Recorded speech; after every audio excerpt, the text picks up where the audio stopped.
Անհարմար հարցեր հոգեբան հոգեթերապևտին։ Գնացինք։ Ինչից է որ Հայաստանում տղամարդու դավաճանությունը դա նորմա է, իսկ կնոջինը անբարոյականություն։ Ասի որ նորմալ է, ուղղակի որոշ մարդկանց պատկերացումներում է։ Այն, որ հայերս կարևորում ենք, թե շրջապատը ինչ կասի, դա հոգեբանական դիագնոզ է։ Ոչ, դա ընդհանրապես հոմո սապիենսին բնորոշ բան է ձևավորված էվոլյուցիայի ընթացքում։ Եթե այդ վախը չլիներ, ամուսնալուծությունները ավելի շատ կլինեին։ Չեմ կարծում, որ այդ վախը հիմա այդ աստիճան է ու չեմ կարծում, որ հիմա ամուսնալուծությունները քիչ են։ Ինչից է որ Հայաստանում ամուսնալուծված կինը դա թերի կին է։ Որոշ մարդկանց թերի պատկերացումներից։ Հայաստանում չամուսնացած տղամարդիկ շատ քիչ են, դա ինչի մասին է խոսում։ Ստատիստիկորեն տղամարդիկ ավելի քիչ են,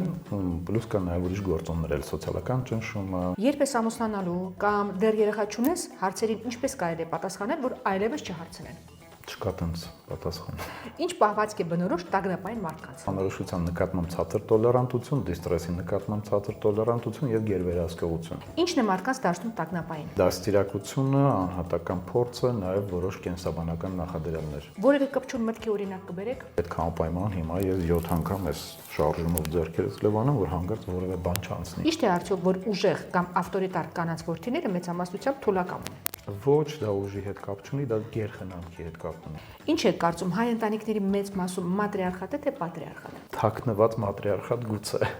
Եթե տղամարդը գլուխն է, իսկ կինը վիզը, հիմա դա ինչ է, մատրիարխատ թե պատրիարխատ։ Այդ մոդելը առաջարկողներից պետք է հարցնել, ես դա չեմ պատկերացնում։